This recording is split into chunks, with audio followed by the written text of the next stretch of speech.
பாமக உட்கட்சி போர் நடக்குது, உட்கட்சி பூசல் நடக்குது, நிறைய பிரச்சனைகள் இருக்குன்றதுலாம் ஒரு சைடு இருக்கட்டும். ஆனால் அவங்களுக்கு ரொம்ப தெளிவாகவே தெரியும் என்னென்னா மிகப்பெரிய ஒருங்கிணைந்த பாமக போது எலெக்ஷனில் அந்த பிரச்சனை பண்ண மாட்டாங்க. அவங்களாம் வந்து அரசியல் பார்த்து அரசியல் தெரிஞ்சவங்க சார். அரசியலும் தெரியும், அரசாங்கமும் தெரியும் அவங்களுக்கு. நம்ம என்ன பிரச்சனை பண்ணாலும் எலெக்ஷன் வரும்போது நம்ம ஒழுங்காக இல்லைன்னா நம்ம கட்சிக்கு இருக்கா என்னன்றது ஒரு எனக்கு என்னைய கேட்டீங்கன்னா சார் பர்சனலாக சொல்லுவேன் சார். அது எடப்பாடியோட முடிவுல சரியான முடிவு தான். பாஜக அவங்க தேவை நினைக்குது, எடப்பாடி தேவையே முடிவு இல்லை. எடப்பாடி என்ன சொல்றாரு, ஏன் நயனா நாகேந்திரன் அவர்கள் வந்து ஒரு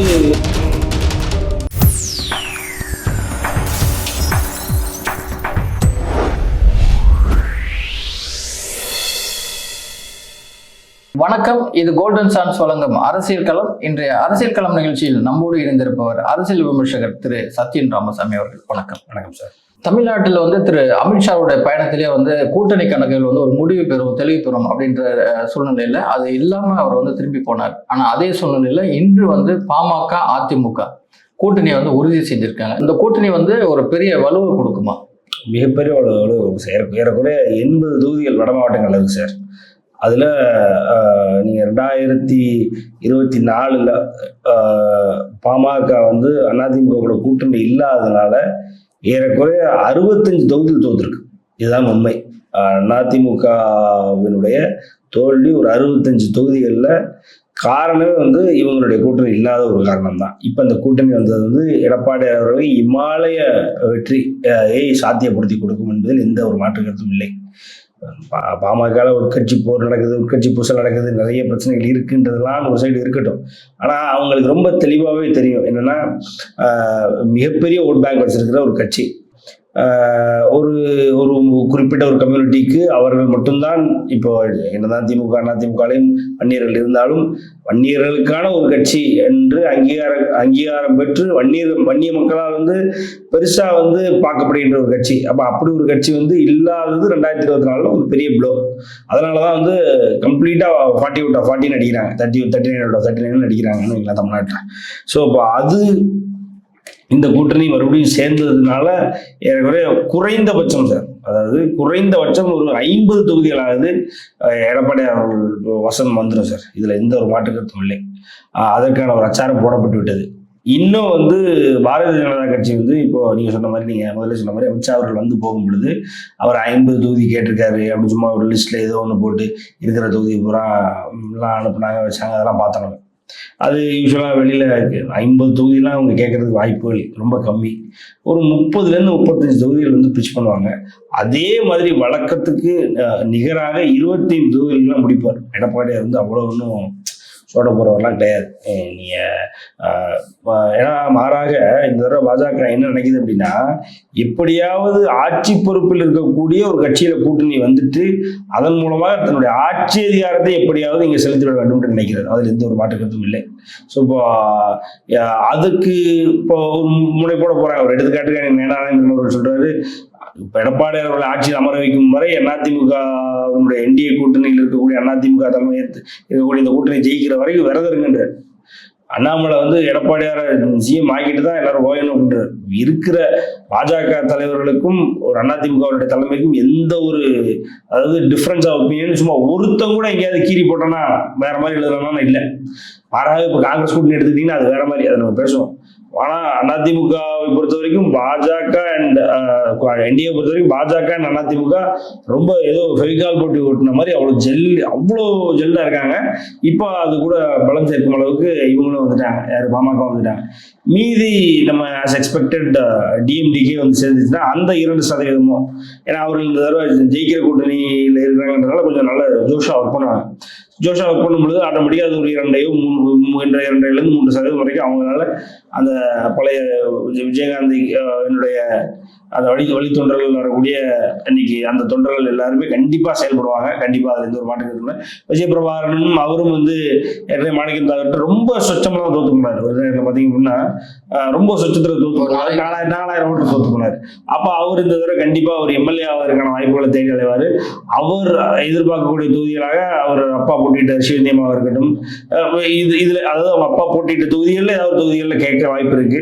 ஸோ அதனால அவங்களும் இந்த தடவை நல்லா வேலை பார்ப்பாங்கன்ற எந்த மாற்றம் இருக்கு. அதுவும் வந்து கன்ஃபார்ம் பண்ணிட்டாங்க அப்படின்னா இதுக்கப்புறம் என்ன இருக்கு அப்படின்னா திமுக எப்படி உடையுதுன்றதை பார்க்க வேண்டிய நேரம் தான் இருக்கு சார். இங்க அதிமுக, அதாவது திமுக இங்க வலுவான கூட்டணி, இங்க அதிமுக வந்து வலுவிழந்து உடஞ்சு போயிருக்கு. அதுல வந்து நம்ம இனிமேல் இந்த யாரும் வந்து சேர மாட்டாங்க, வைக்க மாட்டாங்க. ஆல்ரெடி இருக்கக்கூடிய கூட்டணி தான், வெறும் பாஜகவும் இது மட்டும்தான். வேற உடஞ்ச கட்சிகள் ஏற்கனவே 2024 தேர்தல் உடஞ்ச கட்சிகள் ஃபுல்லாக திமுக அப்படின்னா வேற கட்சிகளை சேர்ந்து இல்லை மும்முனை போட்டி இல்லை 4 முனை போட்டி தான் உருவாகும் அப்படின்ற மாதிரி எல்லாம் இருந்தது வந்து இப்போ மிகப்பெரிய வலிமையான கூட்டணி அப்படின்றதுல அதிமுக முதலிடத்துல இருக்குன்னு தான் நான் பாக்குறேன். ஏன்னா காங்கிரஸ்ல வந்து தினமும் ஒரு நிலைப்பாடு, ஒரு தலைவருக்கு ஒரு நிலைப்பாடு நபர். அதை பற்றி பிறகு பேசலாம். அதற்கு முன்னாடி என்ன ஒருங்கிணைந்த பாமக அப்படிங்கிற இல்லாத போது எந்த அளவுக்கு இது கை கொடுக்கும்? இல்ல, ஒருங்கிணைந்த பாமக போது எலெக்ஷன்ல அந்த பிரச்சனை பண்ண மாட்டாங்க சார். அவங்களாம் வந்து அரசியல் பார்த்து அரசியல் தெரிஞ்சு வந்தவங்க சார். அரசியலும் தெரியும், அரசாங்கமும் தெரியும் அவங்களுக்கு. நம்ம என்ன பிரச்சனை பண்ணாலும் எலெக்ஷன் வரும்போது நம்ம ஒழுங்கா இல்லைன்னா நம்ம கட்சிக்கு ஃபியூச்சர்ன்றது அவங்களுக்கு நல்லா தெரியும், எல்லாரையும் விட நல்லா தெரியும். அப்படிங்கும் பொழுது அவங்க வந்து அதுல எந்த பிரச்சனையும் இன்னைக்கு அன்புமணி போய் பார்த்திருக்காரு, ராமதாஸ் எதுவும் சொல்லலையே, வேற யாருமே எதுவும் சொல்லலையே, அதை யாரும் எதுவும் கேட்கலையே. ராமதாஸ் சொல்லியிருக்காரு அந்த அவர் வந்து அங்கீகாரம் கொடுத்தது வந்து ஒரு தவறுங்கிற மாதிரி. அதுதான் சார். இப்போ விஷயம் என்னன்னா, நான் போகவே கூடாது, வைக்கவே கூடாது, இது எப்படி நீங்க சாத்தியப்படுத்துறீங்க வச்சீங்க? பாமகவை முன்னிலைப்படுத்தி தான் அவர் போறாரு.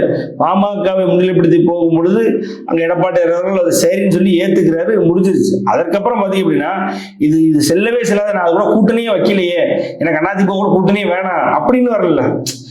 என்னன்னா அந்த கட்சிக்குள்ள பிரச்சனை இருக்கு சார், இல்லைங்கிறது அதுல எந்த மாற்று கருத்து இல்லை. ஆனா ஒருங்கிணைந்த அந்த கட்சியாக முடிவெடுக்கிறதுனா அதிமுக போன்றதுதான் முடிவாங்க. அன்புமணி போய் பார்த்தது தவறுன்னு சொல்றாரு, இல்லைங்களா? ஆனா அதிமுக வேண்டாம், வேற கட்சிக்கு போவேன்னு சொல்ல மாட்டாரு. அது நடக்காது, அதுதானே வேணும் நமக்கு. அதுக்கப்புறம் சார் இப்போ அவங்களுக்குள்ள ஏதோ ஒன்று பேசி சமரசம் பண்ணி வந்துட்டாங்கன்னா போதும் சார். எல்லாருமே இந்த கூட்டணிக்கு தான் வேலை பார்க்க போறோம். ஆனா நாங்கள் பிரிஞ்சு வேலை பார்ப்போம். எப்படி பார்த்தாலும் அதிமுக அது பலம் தானே. எப்படி பார்த்தாலும் ஒன்னேறு ஓட்டு இல்லாம அதிமுக ஏற்கனவே கவுண்டர் நமக்கு ஓட்டுகள் அதிமுக தான் இருக்கு. கொங்கு பில்டப்ல அவங்க பாத்துக்கிறாங்க அப்படின்னா, கொங்கு இருக்கு இல்லாம நார்த் ஆர்காட், சவுத் ஆர்காட், அது இல்லாம பாத்தீங்க அப்படின்னா கொஞ்சம் நீங்க சென்ட்ரல், அதாவது நம்ம டெல்டா மாவட்டங்கள்ல ஒரு 3 மாவட்டங்கள் இதெல்லாம் சேர்த்து வன்னியர்கள் அதிகமா இருக்க போய் அதனுடைய வெற்றி நீங்க அதிமுக ரொம்ப இம்பார்ட்டன்டான வெற்றியா இருக்கு, இல்லைங்களா? ஸோ அதனால வந்து எந்த சலசலப்பு இருந்தாலும் அந்த கூட்டணி யாரும் வந்து உடைக்கணும்னு நினைக்க மாட்டாங்க. இந்த கூட்டணியில இருந்து வெளியில வரணும், இந்த கூட்டணியில இருந்து புல் அவுட் பண்ணணும்னு நினைக்கவே மாட்டாங்க சார். ஆமா, திரு அமித்ஷா அவருடைய வருகை வந்து நோக்கம் வந்து நிறைவேறியதான் நினைக்கிறீங்களா? அமித்ஷா அவர்கள் வந்து அதாவது இங்க வந்து முக்கியமான இடங்கள்ல எங்கெங்க வந்து பாஜக ஜெயிக்குமோ இல்ல பாஜகவினுடைய வெற்றி வாய்ப்பு அதிகமாக இருக்கக்கூடிய இடங்கள் எல்லாம் அவரே டைரக்டா வர்றதுன்றது ரொம்ப பெரியது. இன்னும் கொஞ்ச நாள் அப்படி பொங்கல் கழிஞ்சு இல்ல பொங்கலை ஒட்டி மோடி அவர்கள் வர்றாரு. அதுல இருந்து அவரும் வந்து அடுத்தடுத்து வரும்பொழுது சார், அதாவது வெற்றின்றது பின்னாடி சார். ஆனா பாஜகவினுடைய இருப்பு, பாஜகவினுடைய பிரசன்ஸ், பாஜகவினுடைய வளர்ச்சின்றது தமிழ்நாட்டுக்குள்ள அடியடியா நடந்துட்டு இருக்கு சார். அடிக்கு ஒரு நாள் தினமும் ஏதோ ஒரு மாற்றம், ஒரு ஒரு புத்துணர்ச்சி அந்த பாஜகவினுடைய தமிழக தொண்டர்களுக்கு ஏற்பட்டு கொண்டே இருக்கிறது. இங்க பாஜக வந்து இனி அழியறதுக்கு வாய்ப்பே இல்லை, இனி சோடை போறதுக்கு வாய்ப்பே இல்லை. அப்போ அது ரொம்ப இம்பார்ட்டன்ட். ஒண்ணு அவருடைய பிரசன்ஸ். ரெண்டாவது பாத்தீங்க அப்படின்னா அவர் வந்து இந்த தடவை 50 கேட்டாரா, 60 கேட்டாரா, 70 கேட்டாரா, என்ன வேணாலும் கேட்கறது. இங்க அதிமுக தான் சார். இங்க அதிமுகவுடைய தலைமையில், எடப்பாடியாருடைய தலைமையில் என்னன்னா நீங்க வந்து அதாவது பாஜக எடப்பாடியார வச்சிருக்கு, எடப்பாடியார் பாஜகவுடைய அடிமைன்னு இந்த கிறுக்குத்தனமா உதயநிதி அவர்கள் பேசிட்டு இருப்பாங்க இல்லையா? எடப்பாடியார் அதிமுகவுடைய தலைமையில அதிமுகவினுடைய வார்த்தையை கேட்டுட்டு எங்களுடைய சொல்படி நீங்க நடக்கணும் நடங்கன்றதுல எடப்பாடி ரொம்ப தெளிவா இருக்காருல்ல. அதுதானே சார் அந்த பவர். அந்த பவர் அவர் கையில் இருக்கு, அந்த லீடர்ஷிப் அவர் கையில் இருக்குங்கும் பொழுது நீங்க என்ன வேணாலும் டிமாண்ட் வைங்க. நான் எனக்குன்னு ஒரு சில கோட்பாடுகள் இருக்கு, எனக்குன்னு ஒரு சில ஒரு டெசிஷன்ஸ் இருக்கு, நான் தான் அந்த டெசிஷன் மேக்கிங் பவர் எனக்கு தான் இருக்கு அப்படின்றது வந்து எடப்பாடி தெளிவா இருக்கு. ஸோ அதனால அவர் வந்துட்டு போனது ஒண்ணு பாஜகவுடைய வளர்ச்சிக்கு ரொம்ப தேவை. அவர் அங்கே ஒரு ஹோம் மினிஸ்டர் வந்து இன்னைக்கு வந்து சாதாரண ஒரு புதுக்கோட்டையில போய் உட்கார்றாரு. புதுக்கோட்டையில ஒரு சாதாரண ஒரு விவசாய குடும்பத்தினுடைய ஒரு மகன் வந்து மாவட்ட செயலாளருக்கு ஒரு தட்டி கொடுத்து பாராட்டும் பொழுது எல்லாவனுக்கும் மாவட்ட செயலர் ஏதாவது ஒரு இடத்துல ஆகணும் தோணாதா? ஒரு இளைஞரணி தலைவர் ஏதாவது ஒரு இடத்துல ஆகணும். இன்னைக்கு வந்து ஒரு மோடி வரும்பொழுது அங்க ஏர்போர்ட்ல போய் ஒரு 10 பேர் நிற்கிறான், 10 பேர் பாஜக பிரதமர் போய் நம்ம ஏதாவது ஒன்று ஆயிரம். அப்ப இதெல்லாம் வந்து ஒரு பெரிய பூஸ்ட். இது இன்னைக்கு டிஎம்கேக்கே கிடையாது சார். இன்னைக்கு டிஎம்கேக்கே கிடையாதுல்ல. அது மாதிரி இதெல்லாம் வந்து அந்த கட்சியை வளர்ச்சிக்கான ஒரு பாதை. ரெண்டாவது, எடப்பாடியார்கிட்ட நீங்க அவ்வளவு ஈஸியா நெகோசியேட் பண்ண முடியலன்றத இந்த உலகம் பார்த்துக்கிட்டே இருக்குல்ல. அது எடப்பாடியாருக்கு ஒரு பவர் தானே. எடப்பாடியார் வந்து என்னெல்லாமோ பேசுனீங்களா, அவர் ஒன்றும் இல்லை அடிமை ஊர்ந்து போனாரு அதுன்னு பேசுறீங்க. இன்னைக்கு வந்து ஒரு ஹோம் மினிஸ்டரே வந்துட்டு கையை விரிச்சிட்டு போறாரு, ஒண்ணுமே கையோட திரும்பி போறாரு அப்படின்றது எடப்பாடியாருக்கு ஒரு பவர். இது டிஎம்கேவே இந்த மாதிரிலாம் பண்ணது இல்லை சார். டிஎம்கேவே அதாவது ஏதோ ஒண்ணு, நீங்க 1980 கூட்டணியா இருக்கட்டும், 1980 112 தொகுதி ஜெயிக்கணும்னா 112 தொகுதி தான் நின்னாங்க. 112 தொகுதியை இந்த ராஜ்யமாருக்கு எடுத்து கொடுத்தாங்களா, அதெல்லாம் வரலாறு. சாரி, இவங்க காங்கிரஸ்க்கு எடுத்து கொடுத்தாங்களா, அதெல்லாம் வரலாறு. அதே மாதிரி நீங்க அது 2006 தொகுதியா இருக்கட்டும், தேர்தல் 2006 தேர்தலில் ஜெயலலிதா அவர்கள் ஏறக்குறைய அவங்க 2006 2011 வரைக்கும் இந்த மைனாரிட்டி திமுக அரசாங்க வார்த்தை ஒரு 5000 தடவை பயன்படுத்திருப்பாங்க. அப்படிப்பட்ட தினசரி பயன்படுத்த அப்படிப்பட்ட ஒரு அரசாங்கம் தான் வரைக்கும் பண்ணிட்டு இருக்கு. நம்ம தான், நமக்கு கீழே தான் எல்லாரும், நம்ம சொல்படிதான் திமுக என்னைக்குமே ஆட்சி அமைச்சது இல்லை.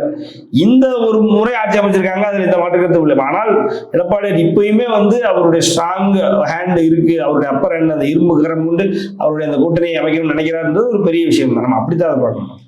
கூட்டணியில் வந்து பாமக வந்தது உறுதி செய்யப்பட்டு விட்டது. அடுத்தது தேமுதிகவும் அந்த மனநிலை தான் இருக்கிறதா சொல்லப்படுகிறது. மீதி இருக்கிறது வந்து அமமுக, அப்புறம் வந்து திரு ஓ பன்னீர்செல்வம். அவங்க தேவை இருக்கா என்னன்றது ஒரு, எனக்கு என்னை கேட்டீங்கன்னா சார் பர்சனலா சொல்லுவேன் சார், அது எடப்பாடியோட முடிவு இதுல சரியான முடிவு தான். பாஜக அவங்க தேவை நினைக்குது, எடப்பாடி தேவையே இல்லைன்னு முடிவு பண்ணிட்டார். எடப்பாடி என்ன சொல்றாரு, ஐயா நயனாரநாயந்திரன் அவர்கள் வந்து ஒரு தேவர். இப்ப என்ன உங்களுக்கு தேவமார் ஓட்டு அதிமுக இருந்து சவுத்துல செதறுது, இப்ப அதை கொண்டு வர்றதுக்கு அந்த தேவரணத்தை சேர்ந்த ஒரு வந்து பாஜகவுடைய தலைவராக இருக்கிறார். அப்ப பாஜக அந்த ஓட்டை எப்படியா கவர் பண்ணிட்டு போகுது, விட்டுருங்க அவனுங்களை. இப்ப அவங்க அவங்க அவங்க தரத்துக்கு இன்னும் கீழே போய் ஒண்ணு டிஎம்கே கூட கூட்டு வைக்க போறாங்களா, அது வாய்ப்பு இல்லை. இல்ல விஜய தலைவராக எடுத்துட்டு விஜய் சீமா எடுத்துட்டு விஜய் கூட போறாங்களா, போயிட்டு போறாங்க. எந்த ஒரு இம்பாக்ட் இல்லைன்னு நான் நினைக்கிறேன். ரெண்டாவது எடப்பாடியார் ஸ்ட்ராங்கா நினைக்கிறேன். பாஜக என்ன எதுக்கு விடணும், ஆனா வரட்டு வந்துட்டு போட்டுமா, அந்த 1 2 6 அது வந்துட்டு போட்டுமே, ஒரு 4 தொகுதி கொடுத்துட்டு ஆஃப் பண்ணும் அப்படின்னு நினைக்குது பாஜக. மேபி அது நடந்தாலும் வந்து என்னைய கேட்டா பெரிய இம்பாக்ட், சிக்னிபிகண்டான இம்பாக்ட் எதுவும் கிடையாது. அது வந்தா வரட்டும், இல்லைன்னா இல்லதான். ஏன்னு வைங்களா சார், எதிர்கூடாரம் ரொம்ப வலுவில்லாம இருக்குல்ல. இப்போ காங்கிரஸ் இப்போ பிரவீன் சக்கரவர்த்தி வராரு, அவர் என்ன சொல்றாரு, எனக்கு அதிகாரத்துல பங்கு வேணும், ஆட்சியில பங்கு வேணும், அதே நேரத்துல நான் கேட்கிற தொகுதி கூட எனக்கு கொடுக்கணுன்றாரு. அழகிரி போறாரு, விஜய் அதாவது இவர் விஜய் வந்து நடிக்க ஆரம்பிக்கிறதுக்கு முன்னாடியே இவர் தியேட்டர்ல படம் பார்க்கறதா முடிச்சிருப்பாரு அழகிரி. அவர் இப்ப போய் விஜயனுடைய படத்துக்காக வக்காலத்து வாங்குறதெல்லாம் எப்படியானது, அது எந்த மாதிரி மனநிலைன்னு பாருங்க. விஜய் படத்துக்கு நீங்க கொடுத்தே ஆகணும், இல்லைன்னா அவ்வளவுதான் பாஜக ஒன்று இல்லாம முடிகிற அளவுக்கு அவர் பேசுறாரு. செல்வ பொறுத்து எங்களுக்கு ஆட்சியிலே ஒண்ணு வேண்டாம், அதிகாரத்திலே ஒண்ணு வேண்டாம், எங்களுக்கு சீட்டே வேண்டாம், எங்களை சும்மா கூட வச்சுக்கோங்கன்ற அளவுக்கு அவர் பேசிட்டு இருக்காரு. இதுல யாரு கார்த்தி சிதம்பரம் ஒரு சைட்ல உட்காந்துட்டு அவர் என்ன சொல்றாரு அப்படின்னா, இல்ல நாங்க டிஎம்கே கூட தான் கூட்டணி, பிரவீன் சொல்ற மாதிரிலாம் கிடையாது, நாங்க டிஎம்கே கூட, அவங்க டிமாண்டிங் பவர் இன்க்ரீஸ் பண்றாங்க, நாங்க டிஎம்கே கூட தான் கூட்டணி, தொண்டர்கள் யாரும் வஞ்ச வேண்டாம் அப்படின்னு அவர் பேசிக்கிட்டு இருக்காரு. பிரவீன் ஒரு கருத்து சொல்றாரு, அந்த கருத்துல பாத்தீங்கன்னா அவர் என்ன சொல்றாரு அப்படின்னா, யூபி கவர்மெண்ட்டும் தமிழ்நாடு கவர்மெண்ட்டையும் கம்பேர் பண்ணி யூபி கவர்மெண்டோட கடன் சுமை கம்மியா இருக்கு, தமிழ்நாடு கவர்மெண்டோட கடன் சுமை அதிகமா இருக்கு அப்படின்றாரு. அதற்கு வக்காலத்து வாங்க வர்றாரு ப. சிதம்பரம். பிரவீனுக்கு ப. சிதம்பரம் அவர்கள் வந்து பதில் சொல்ற அளவுக்கு ஆயிடுச்சு. இப்படி ஒரு கட்சியை கூட்டணியில வச்சுக்கிட்டு இவங்க வந்து ஒரு பிரதான கட்சி கூட்டணியில், அதுவும் திமுகவுக்கு அடுத்து மிக பிரதான கட்சியா காங்கிரஸ். அப்ப இப்படி ஒரு பலதரப்பட்ட மனநிலையில் இருக்கக்கூடிய ஒருத்தன் திமுக போன்றான், இன்னொருத்தன் தனியா நின்றான், இன்னொருத்தன் என்ன சொல்றான் தாவேகா கூட போனாலும் தெரியுன்றான். அப்படின்னு இருக்கும்பொழுது தாவேகா கூட போனா 70 சீட்டு கொடுப்பான், யார் 70 சீட்டு வாங்கலாம். அப்படி பல மனநிலை இருக்கும் பொழுது இதை வச்சுக்கிட்டு தான் இன்னைக்கு திமுக நாங்க ஒரு மிகப்பெரிய கூட்டணி வச்சிருக்கோம். இந்த காங்கிரஸ் என்னன்னா யார் சார் இருக்காங்க, எல்லாம் 1 சீட்டு 2 சீட்டு குரூப் தானே. இடது கம்யூனிஸ்ட் வலது கம்யூனிஸ்டா இருக்கட்டும், திருமாவா இருக்கட்டும், யாரு பல முஸ்லீம் இயக்கங்களை சேர்த்து வச்சிருக்காங்க, யாரா இருக்கட்டும் 1 சீட்டு 2 சீட்டு தானே. ஏதோ காங்கிரஸ், அந்த காங்கிரஸே இவ்வளவு குழப்பமான மனநிலை இருக்கும் பொழுது, ஆனா இங்க என்டிஏ கூட்டணியில் அப்படி இல்ல, பெரிய பெரிய கட்சிகள் என்டிஏ கூட்டணியில் இருக்க எல்லா கட்சியும் ஸ்ட்ராங்கா இருக்காங்கல்ல. டிஎம்டிகே மட்டும் போயிருச்சுன்னா எனக்கு தெரியும் இன்னொரு பொங்கலை ஒட்டி அவங்களும் பொங்கல் ஒட்டி பொங்கல் 20 இப்படி அவங்களும் போயிருவாங்கன்னு வைங்களேன். அப்போ அதிமுக எவ்வளவு ஸ்ட்ராங்கா இருக்கு கூட்டணியில, இது பார்த்தா ரொம்ப வீக்கா இருக்கு அப்படின்றதுனால, எதிர்தரப்பு ரொம்ப வீக்கா இருக்குன்றதுனால இதுல அமமுக வச்சு அப்படிலாம் ஓபிஎஸ் அணியை வச்சுதான் நம்ம செயல்படும்ன்றதுலாம் ஒண்ணுமே கிடையாது சார். எப்படி ஜெயஸ்ரீ பிரபாகர், எப்படி கே.ஏ. செங்கோட்டையன்லாம் எப்படி அங்க போய் சேர்ந்தாங்களோ, யாரு தாவே கிளம்பி சேர்ந்தாங்களோ, அது மாதிரி ஓபிஎஸ் தாவே கிளம்பி சேர்ந்துடலாம், அவ்வளவுதான். ஏன்னா கிளாரிட்டி கிடைக்கும்ல. சும்மா கிளாரிட்டி இல்லாம நம்மளும் எவ்வளவு தான் ஓட்டிக்கிட்டே இருக்கு. போங்க, அடுத்த வேலை ஆரம்பி, வேட்பாளர் இருந்துச்சு, வேலை ஆரம்பி நெருங்கிடுச்சு, இன்னும் 3 மாசம் தான் இருக்கு. அப்படின்றதுனால நீங்க திமுகவினுடைய கூட்டணி மேக்சிமம் வந்து உடையும், குறைந்தபட்சம் வந்து உடைஞ்சு அதுல கம்யூனிஸ்டுடைய சண்முகம் அவர்களும் கம்யூனிஸ்டுடைய தலைவர்களும் பேசும்போது ஒரு மூர்க்கத்தனமா தான் பேசுறாங்க. திமுகவுடைய ஆட்சி சரியில்லைன்னு பேசுறாங்க, கூட்டணியில பங்கு வேணும்னு கேட்கறாங்க. அவங்களும் வந்து இந்த தடவை சீட்டு 10 சீட்டாக கேட்போம்லாம் பேசுறாங்க. அப்போ பேசும்பொழுது அதனால only demand, obviously demanding power சொன்ன மாதிரி, கார்த்தி சிதம்பரம் சொன்ன மாதிரி டிமாண்டிங் பவரை கூட்டி 2006 தேர்தல் எப்படி 6 கூட்டணி கலைஞர் அவர்கள் வச்சாரோ அதே மாதிரியான ஒரு கூட்டணி வைக்கிறதுக்கான வாய்ப்பு இருக்கு. அதே மாதிரி சீட்டை பூரா அள்ளி அவங்களுக்கு இருக்க வர்றவங்க பூரா சீட்டை அள்ளி கொடுத்து அப்படித்தான் ஜெயிக்கணும்ன்ற ஒரு மனநிலையில ஸ்டாலின் போயிட்டாருன்னா அப்படித்தான் ஜெயிச்சு வருவாங்க. அப்படி இல்லைன்னா உடஞ்சு வெளியில வரலாம். உடஞ்சு வெளியில வந்து அதிமுக கூட தான் சேரணும் இல்லை, என்டிஏ கூட தான் சேரணும் இல்லை, மாறாக விஜய் கூட போய் சேரலாம், இல்லை சீமானையும் ஏற்றுக்கலாம். அப்படி இல்லைன்னா நீங்க எப்படி வேணாலும் நடக்கலாம் சார். திமுக கூட்டணி வலுவிழந்திருக்கிறது. நன்றி.